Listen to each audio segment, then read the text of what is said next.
Sean todos y todas muy bienvenidos a este último video de la unidad 09, Sistema Monogástrico, en el cual, como ustedes recuerdan, estudiamos en el primer video la anatomía del sistema digestivo monogástrico y en un segundo video estudiamos lo que estamos viendo ahorita, que es la fisiología del sistema monogástrico.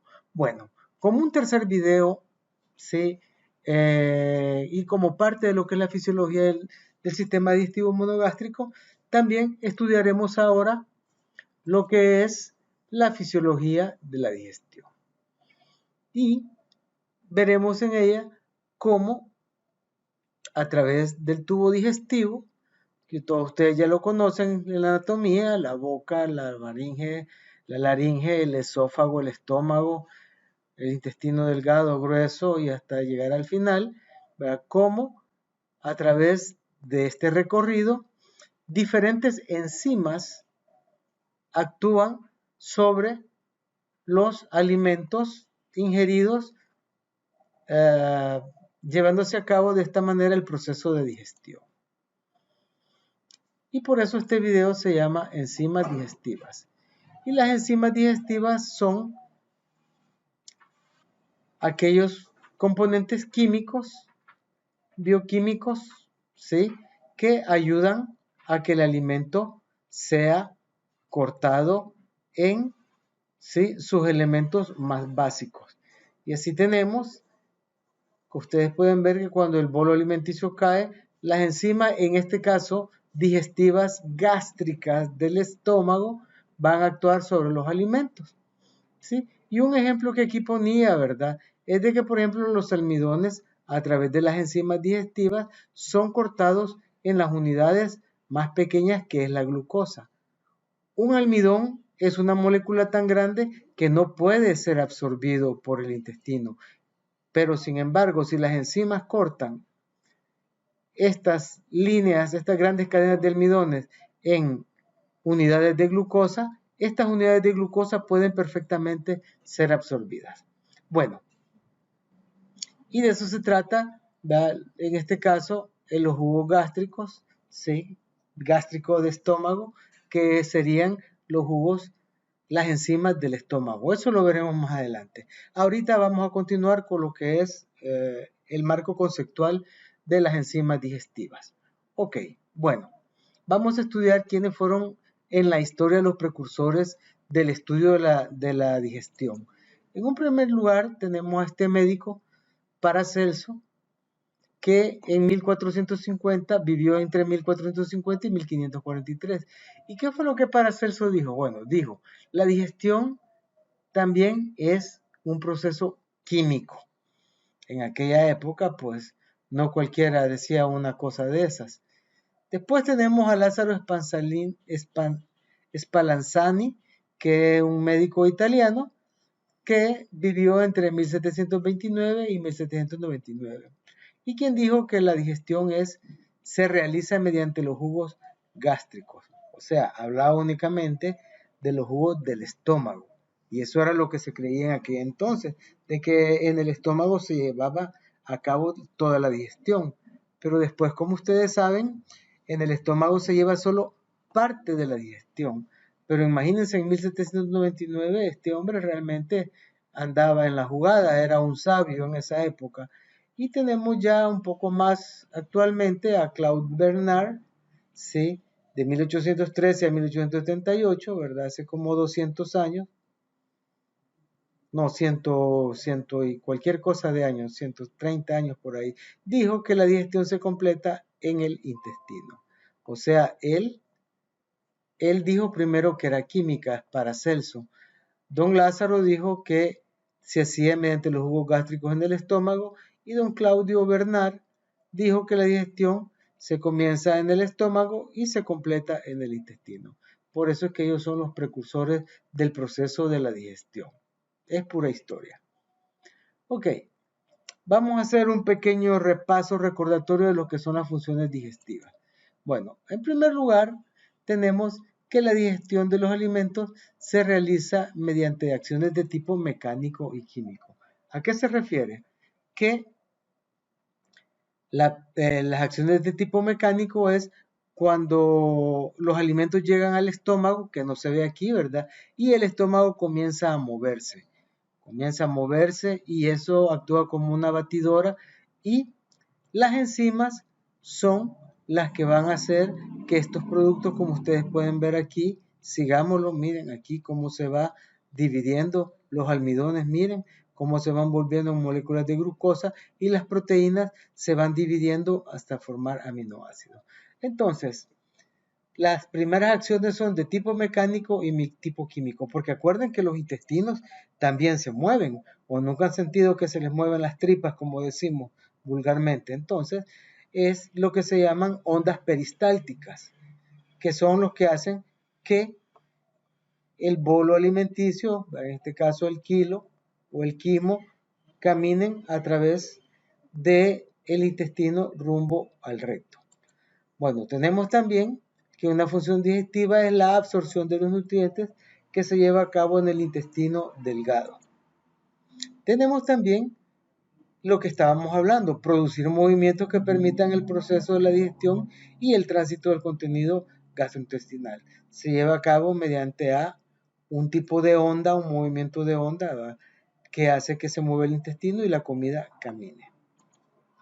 Y impedir la entrada de sustancias tóxicas es una función digestiva también. Bueno, ahora, los procesos asociados a la digestión tenemos primero la ingestión de los alimentos, que se lleva a cabo a través de la presión de labios, como en el caso de los bovinos, de dientes, como en el caso de los carnívoros, y lengua, como en el caso del caballo. Después de eso tenemos que la masticación y la insalivación de la comida en la boca y luego la deglución, que sería el paso de la boca a través de la laringe hacia el esófago. Después tenemos la secreción, agua, ácidos, amortiguadores y enzimas en la luz del tubo digestivo. Tercer proceso, el mezclado y propulsión, de los que yo les hablaba, que era la concentración y contracción y relajamiento alternada del músculo liso que forma parte, porque la musculatura que tiene todo el tubo digestivo es liso. Y tenemos, como dijimos anatomía, tenemos una camada de músculo que va esto enrollándolo, como ennovelándolo, y tenemos otra camada de músculo liso que va a lo largo. ¿Sí? Entonces, cuando esta musculatura se contrae, aprieta y viene apretando de arriba para abajo, se mueve y va apretando para que el alimento vaya avanzando. Y además de eso se va relajando, ¿sí? Entonces esto mezcla los alimentos y las secreciones y además los impulsa siempre en dirección al ano.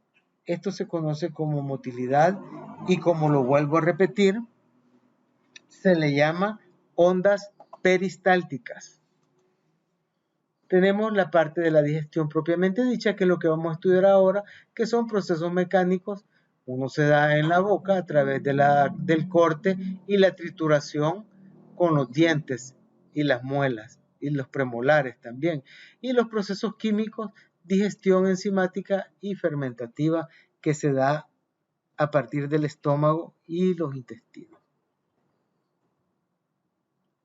Y por último, lo que es la absorción, que es el transporte activo o difusión pasiva a través de la vía sanguínea y linfática.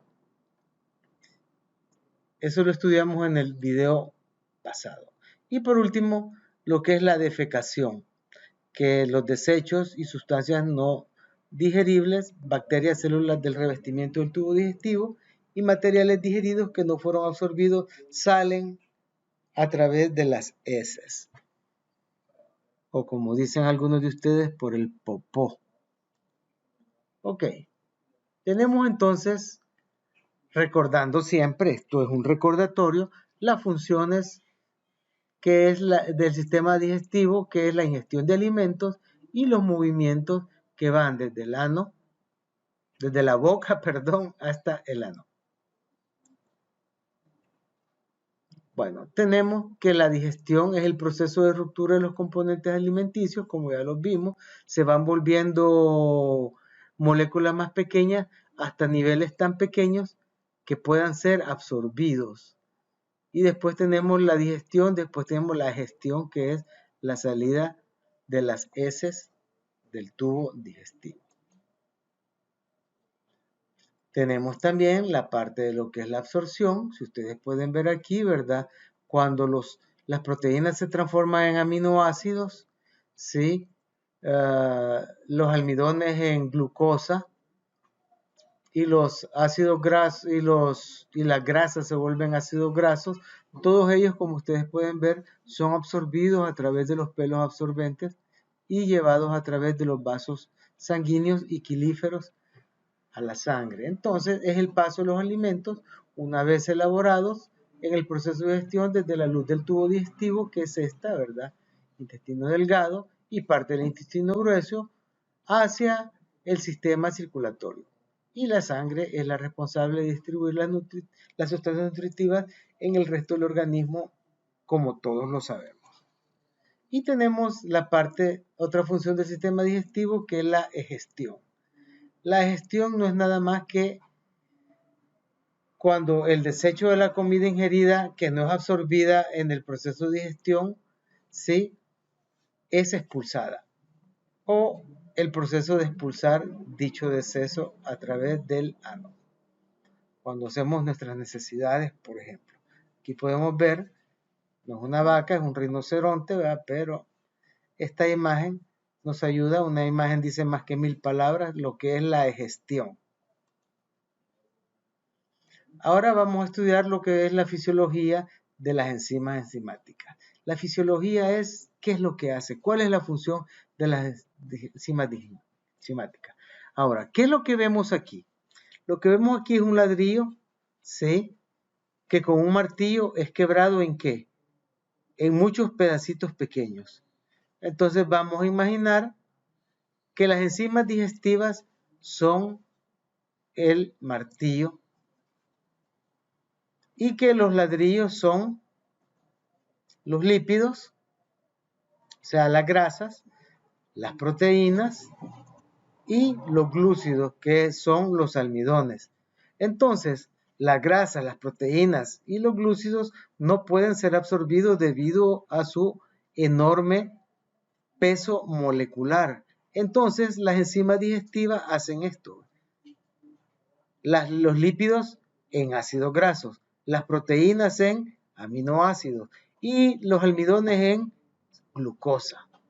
Y de esta manera, estos elementos pequeñitos sí pueden ser absorbidos por nuestro organismo. Ahora vamos a estudiar un pequeño video en el cual vamos a explicar qué son las enzimas. Así que por favor pongamos atención.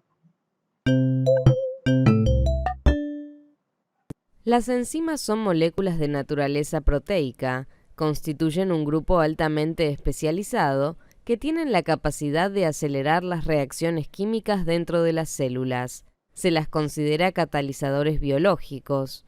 Para que una reacción química suceda en el organismo, deben superar una barrera de energía para iniciarse, denominada energía de activación.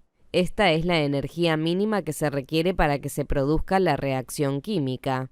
La acción catalizadora de las enzimas ocurre porque éstas disminuyen la energía de activación. Veamos cómo trabajan las enzimas.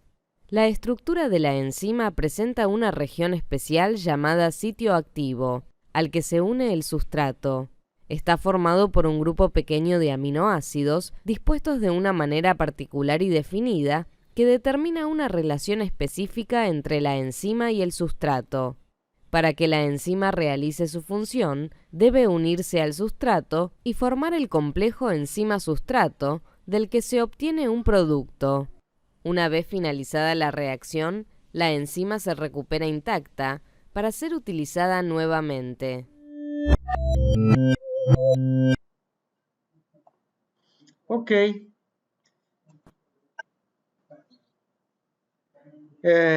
Lo que estaban explicando ahí es que es una enzima. no una enzima digestiva, sino una enzima de manera general.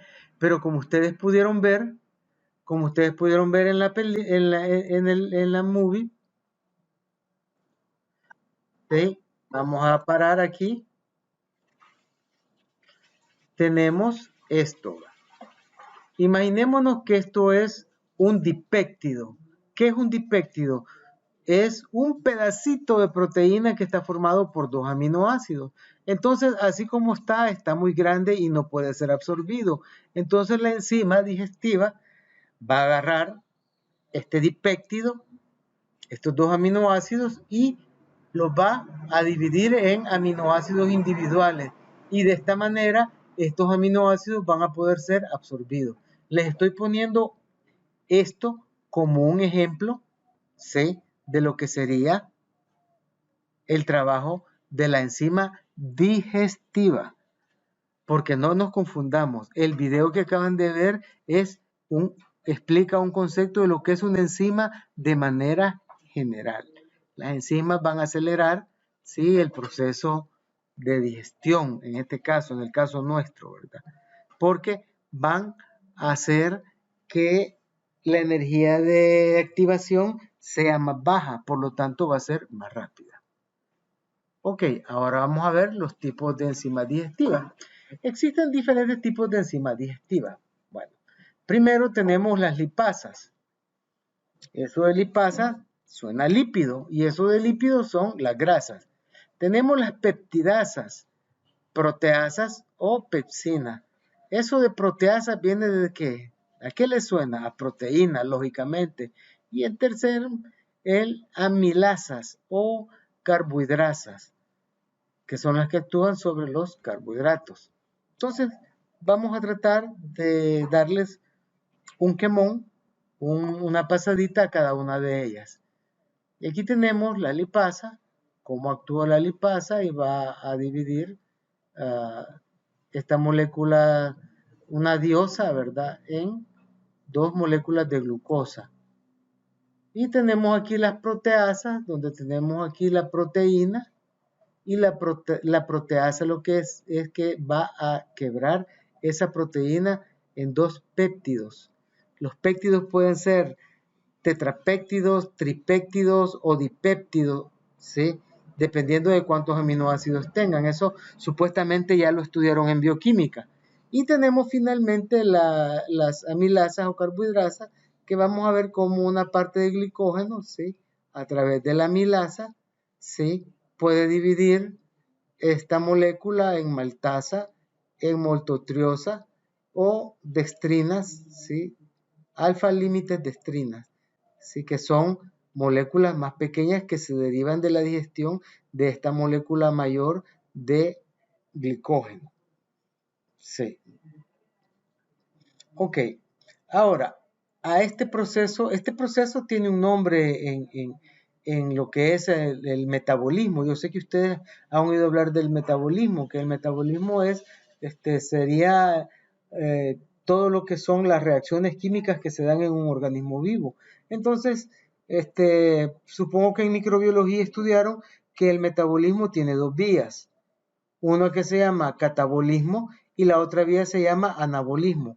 Vamos a estudiar lo que es el catabolismo, porque el proceso digestivo es un catabolismo, ya que el catabolismo es la parte del proceso metabólico que consiste en la degradación de nutrientes orgánicos o de macromoléculas, transformándolos en micromoléculas o productos finales simples, con el fin de extraer de ellos energía química útil para la célula. Y el anabolismo sería lo contrario.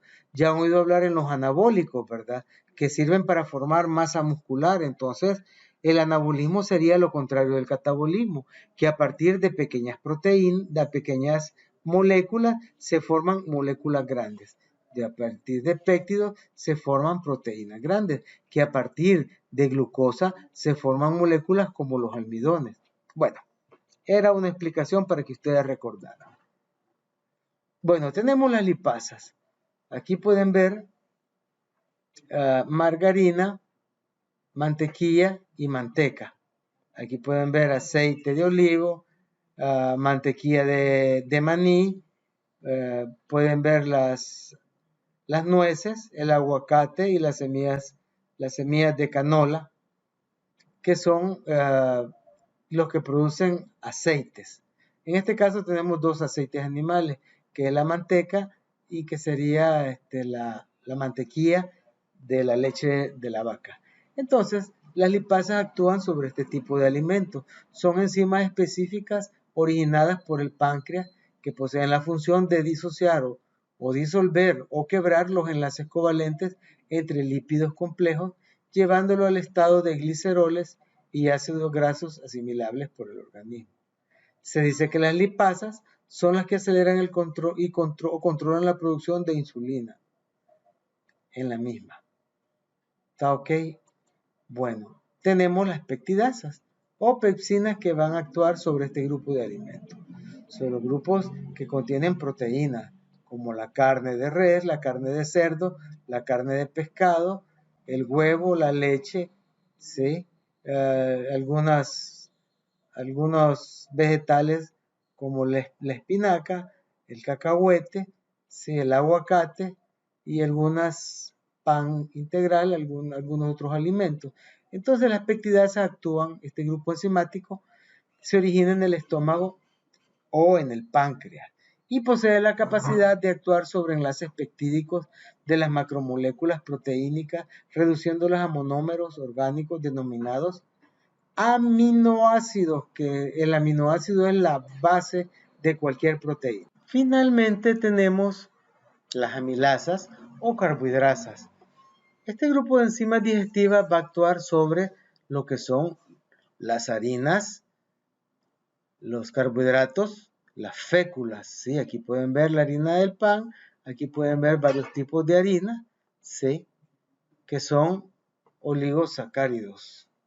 Entonces, las denominadas amilasas son aquellas enzimas con función de romper los enlaces glucosídicos entre monosacáridos, dejándolos de forma individual para ser asimilados. Hay tres tipos de amilasa dependiendo de su lugar de origen. Estas son la amilasa salival, que se da a nivel de boca, cavidad oral, en la saliva, la amilasa pancreática y que sale en el jugo pancreático, y la amilasa intestinal, que es producida por las placas de Leeuwenhoek y de Peyer en el duodeno. Ok, ahora vamos a recordar las funciones de la cavidad bucal. Vamos a recordar. Bueno, primeramente recepción y prueba del alimento. Evaluación de la adecuación para el consumo. Así el animal sabe cuánto lo va a masticar. La masticación y trituración. ¿Qué es lo que va a hacer la masticación y la trituración?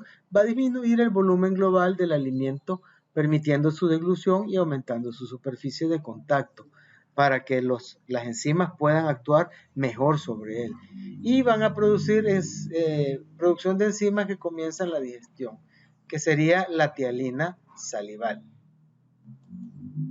Y finalmente, producción de moco y humedad para formar el bolo alimenticio. Yo creo que alguna vez ustedes se han metido un cucharazo de harina de pan o alguna cosa que sea harinosa en la boca, entonces la boca se reseca, ¿verdad? Pero cuando la saliva humedece, entonces ya usted puede ya masticarlo y hacerlo, pues lo puede tragar, ¿verdad? Pero en seco es bien difícil. Bueno, vamos a estudiar lo que son las enzimas de la cavidad bucal. En este caso, la enzima de la cavidad bucal, como lo estamos viendo aquí, es la tialina o amilasa salival, que en el caso del bovino es muy, pero muy pequeña la cantidad de tialina que el bovino produce debido a la gran cantidad de saliva que él traga para ayudar al rumen a fermentar. Bueno, tenemos la función, eso lo vamos a ver en el aparato digestivo poligástrico. Tenemos las funciones de la saliva, y aquí está un conocido de su generación. Primero, mezclarse con el alimento para favorecer su deglución, ya decía yo, ¿verdad? El que ha comido alguna vez unos 2 sobres de galleta de un solo bocado y entonces se le queda atorzonado porque la galleta cuando usted la mastica son tan secas que no las puede tragar. Entonces tiene que mezclarse con la saliva para podérselas tragar. Y contiene una enzima, como ya lo dijimos, que se llama tialina o amilasa salival, que comienza la digestión del almidón en la boca y queda inactivada por el ácido clorhídrico cuando llega al estómago.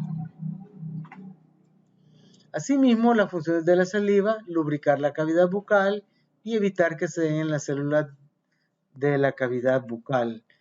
Arrastra las sustancias y gérmenes hacia el estómago, evitando su implantación en la boca. O sea, toda la suciedad que a veces tenemos en la boca, pues se va para el estómago y participa en los procesos de la sed. Tenemos aquí la digestión gástrica. ¿Y qué era lo que quería demostrar aquí? Bueno, vamos a ver las enzimas del estómago y podemos ver aquí que cómo es la pared del estómago, ¿sí? Y podemos ver que dentro de la pared del estómago existen varias regiones, ¿sí? De células especiales que están aquí más o menos explicadas, ¿verdad? Y tenemos 3 regiones de estas trabéculas digestivas y tenemos el cuello, el cuerpo y el fundus, que sería aquí abajo. Entonces en el cuello tenemos epitelio mucoso que va a formar muco y bicarbonato así como agua. Estas células eso es lo que hacen. En el cuerpo de la trabécula tenemos un tipo de células parietal que va a producir el ácido clorhídrico y factor intrínseco.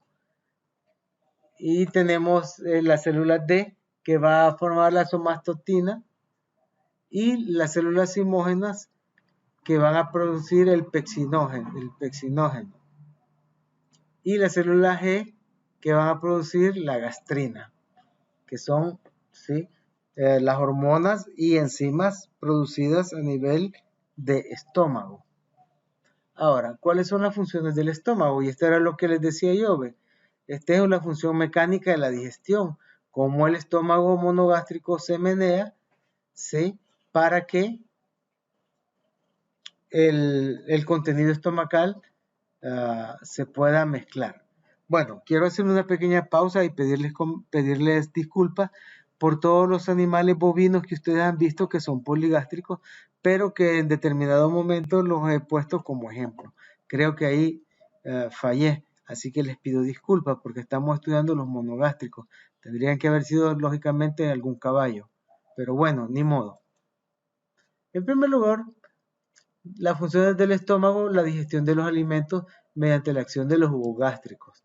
La formación del quimo ácido, que es lo que se forma cuando ya todo está batido con las enzimas.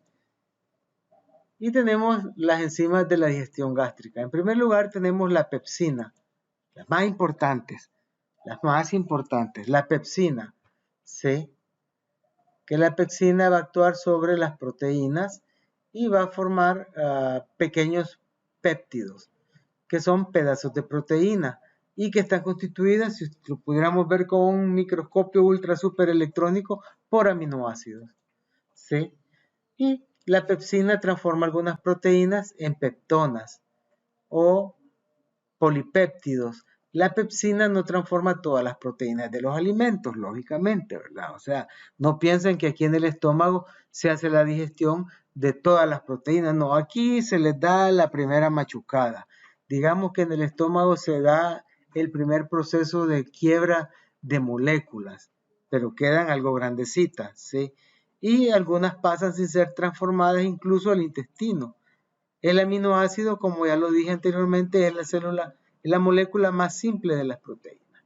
Bueno, número 2, seguimos con la quimosina, ¿sí? Y aquí ustedes pueden ver que la quimosina tiene mucho que ver con el proceso de digestión de la leche en los animales lactantes. Y aquí también debía haber puesto un equino. Bueno, la quimosina, pero también lo tienen. Lógicamente los bovinos tienen la quimosina, porque cuando están recién nacidos, el rumen, el omaso, el abomaso y el retículo son bien pequeñititos y la leche va directamente a lo que es el cuajar o abomaso. Entonces, la quimosina también es conocida en algunos tratados de fisiología como renina y coagula la leche. Vulgarmente se conoce con el nombre de cuajo. Y si algunos de ustedes preguntan, ¿y de qué están hechas las pastillas de cuajo para cortar la leche para cuando se hace el queso? Precisamente es de renina, ¿sí? Los estómagos de los terneros, sobre todo, ¿verdad? Es raspado y a partir de ahí se obtienen las pastillas de cuajo. Esta enzima es propia de los animales lactantes. Entonces la quimosina es la segunda enzima más importante digestiva del estómago. Tenemos la lipasa gástrica, ¿sí? Que va a actuar, como ya lo dijimos, sobre los aceites. ¿Sí? Actúa sobre las grasas neutras, fíjense bien, grasas neutras, y las transforma en glicerina y ácido graso. La lipasa gástrica tiene escasa importancia en el caso de nosotros los seres humanos. Tenemos el ácido clorhídrico. Como todos saben, el ácido clorhídrico es tan fuerte que puede quemar. Y es lo que sucede cuando nosotros andamos siempre enojados o andamos preocupados, ¿verdad? Nuestras células del estómago secretan más ácido clorhídrico y sentimos como que nos estamos quemando. Por eso he puesto este pequeño. Pero la función del ácido clorhídrico en la digestión es otra, ¿sí? Para que actúe el pexinógeno, ¿sí? Él solo se actúa mediante el medio ácido que es el ácido clorhídrico, ¿sí? Este ácido clorhídrico es un desinfectante muy enérgico, o sea, limpia también el estómago. Entonces el ácido clorhídrico, ¿qué es lo que hace? Actúa el pexinógeno, ¿sí? El pexinógeno más el ácido clorhídrico nos va a dar como resultado lo que es la pepsina. Y la pepsina va a actuar sobre las proteínas.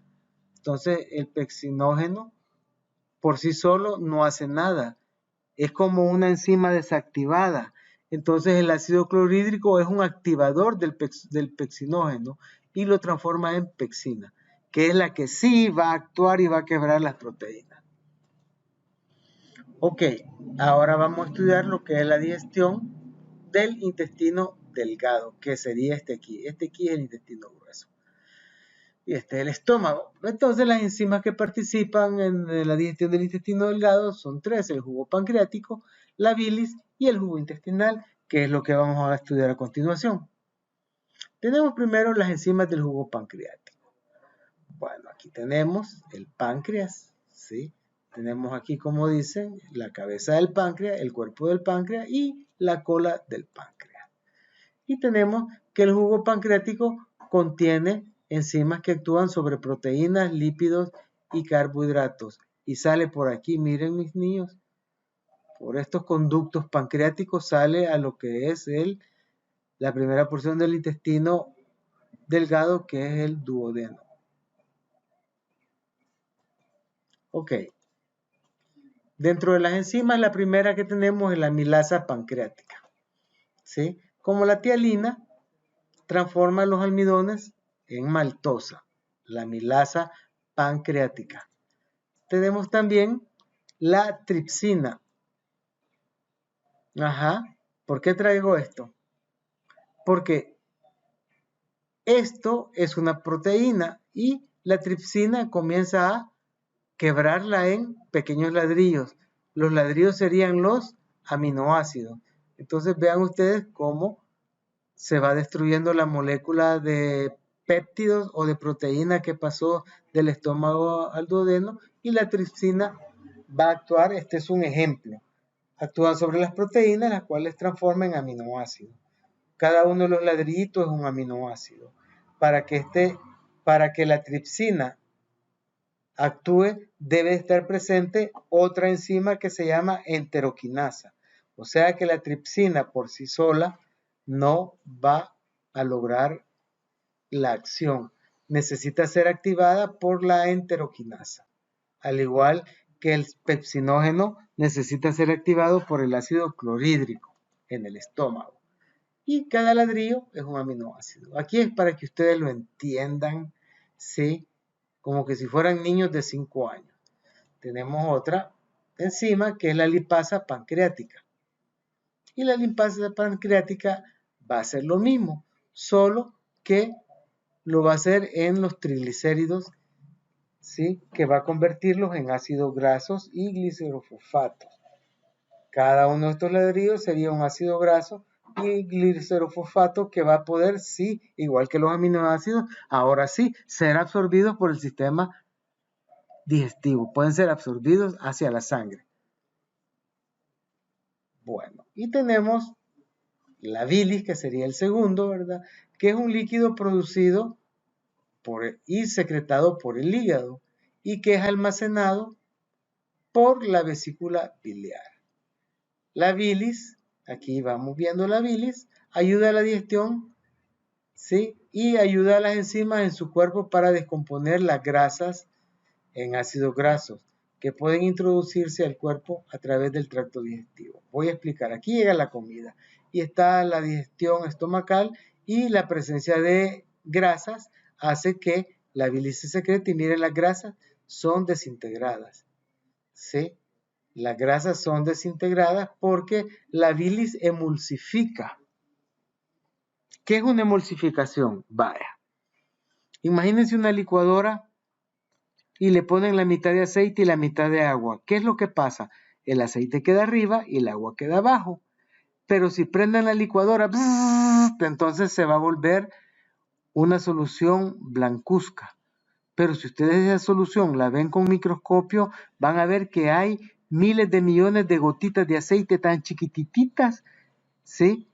Que se ha vuelto, le ha dado un color blanco al agua. Entonces esa es una emulsión. Entonces la bilis ayuda a que las grasas se emulsionen dentro de lo que es el quilo. Sí, que es lo que pasa del estómago hacia el duodeno. Aquí está, ¿ve? Donde la bilis sale y actúa sobre la grasa emulsificándola. Ok, el hígado secreta la bilis constantemente, o sea, esto se está llenando. Pero como no hace falta, cuando el duodeno está vacío, entonces se almacena en la vesícula biliar y ahí se mantiene hasta que los alimentos pasan, como ustedes pueden ver, del estómago al duodeno. La bilis contiene principalmente colesterol, ácidos biliares, la bilis es el líquido que se almacena aquí. Bilirrubina, que es lo que le da el color verde, que es un producto de la descomposición de los glóbulos rojos, ¿sí? Porque la hemoglobina se transforma en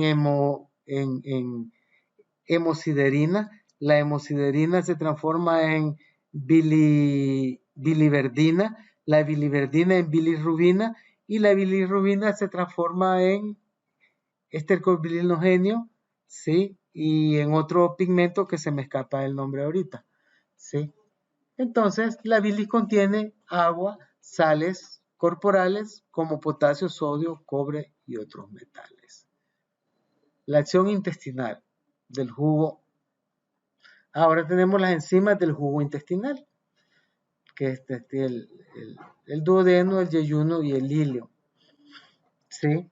La acción del jugo intestinal es producido por las glándulas que se encuentran en la mucosa intestinal y poseen numerosos fermentos. Los más principales de estos fermentos son los siguientes.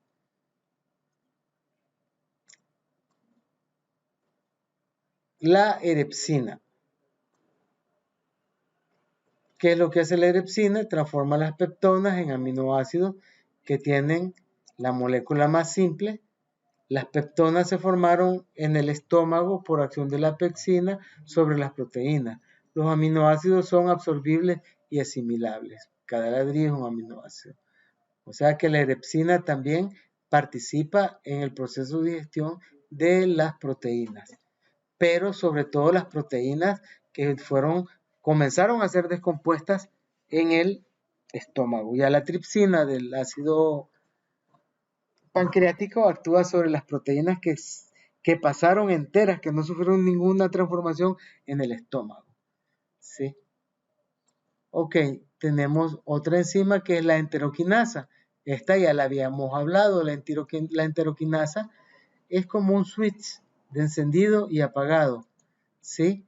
La enteroquinasa es llamada fermento de fermento, o sea, enzima de enzima, porque sin su presencia no activa la tripsina del jugo pancreático.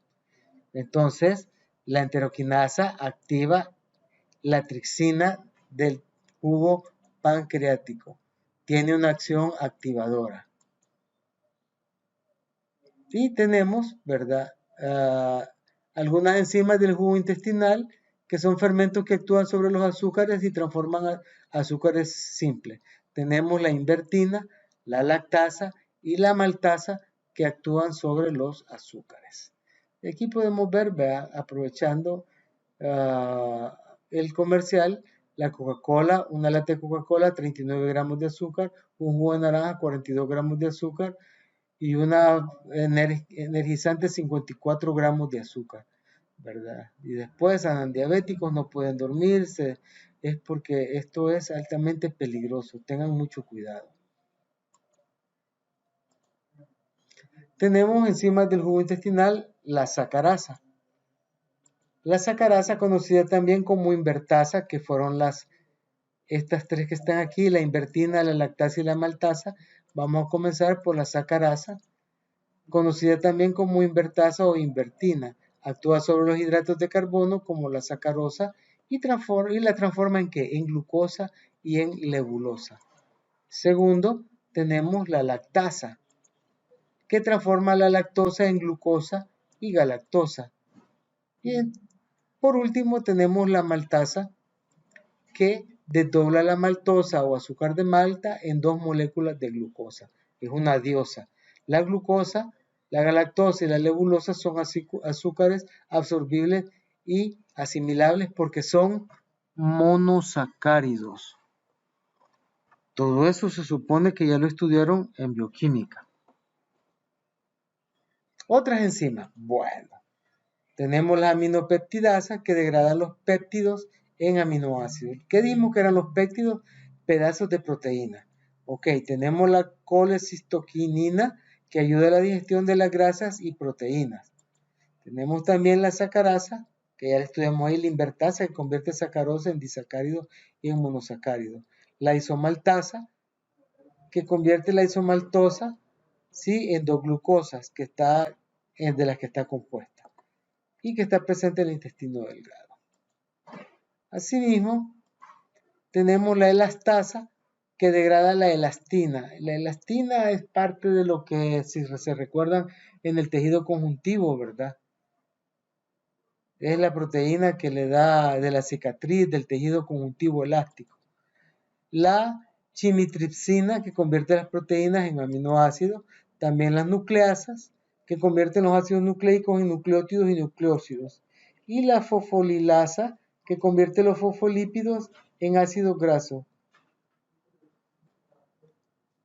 Ahora también tenemos lo que son las hormonas digestivas, o sea que hay hormonas, no solamente enzimas, hay hormonas que participan en el proceso de digestión y son producidas por células que revisten el estómago y el intestino delgado.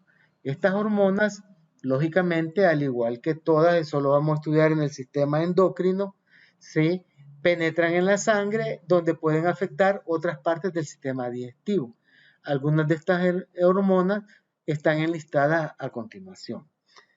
Yo quiero decirles de que aquí no está todo, está lo más importante, quiero ser claro, ¿verdad?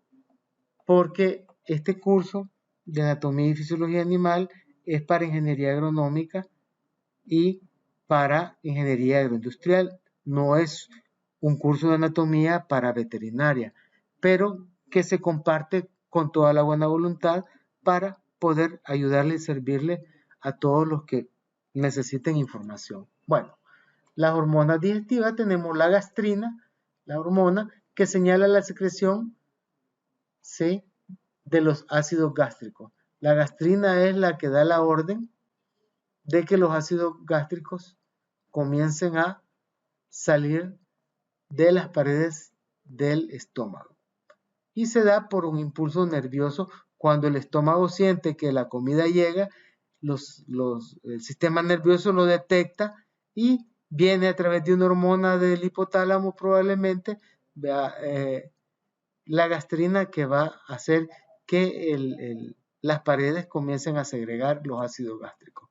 Tenemos la colecistoquinina, que señala la secreción de las enzimas pancreáticas. O sea, la colecistoquinina es la que va a hacer que el páncreas comience a funcionar y comience a desalojar el jugo pancreático hacia la primera porción de lo que es el duodeno. Y tenemos la secretina, que señala la secreción del agua y bicarbonato también del páncreas. Tenemos la grelina, que señala cuando nosotros tenemos hambre. O sea, la grelina es una hormona que es la que da la sensación del hambre. Tenemos el polipéptido inhibidor gástrico, que detiene o disminuye la secreción gástrica, porque acuérdense que cuando la comida llega, se activa la hormona que va a hacer que los jugos gástricos sean segregados, pero cuando la comida se va, ¿qué pasa? Si esto aquí queda tirando ácido gástrico, va a formar una úlcera, una hipercloridríasis. Entonces necesitamos apagar, ¿sí?, o cerrar la producción de enzimas gástricas, y se da a través del polipéptido inhibidor gástrico. También causa la liberación de insulina en respuesta a los altos niveles de glucosa en la sangre. Es bien importante esta hormona. Y finalmente la digestión del intestino grueso. Pues lo que les puedo decir es que en el intestino grueso no se realizan procesos digestivos porque no existen enzimas. Los procesos fundamentalmente son la absorción del agua y electrolitos, dejando al final lo que son las sustancias de desecho. Y como ustedes pueden ver, estos son los movimientos peristálticos, miren, que se llevan las sustancias de desecho al recto. Pueden ver cómo se menea y cómo estos movimientos van haciendo, están viendo ahí, que el bolo fecal camine rumbo al recto, para que pueda ir por el ano. ¿Sí? Son similares a los movimientos del intestino delgado, pero estos tienen más intensidad. Por ejemplo, cuando usted siente que ya le viene, que anda con diarrea y que ya le viene el bolo líquido hacia afuera, ¿verdad? Entonces es esto, es una contracción violenta. Y finalmente tenemos, ya me imagino que todos saben quién es ¿verdad? ¿Sí? Existe una flora bacteriana responsable de los procesos de fermentación y putrefacción de lo que es el bolo fecal. También es responsable de la formación de vitamina K y algunas vitaminas del grupo B.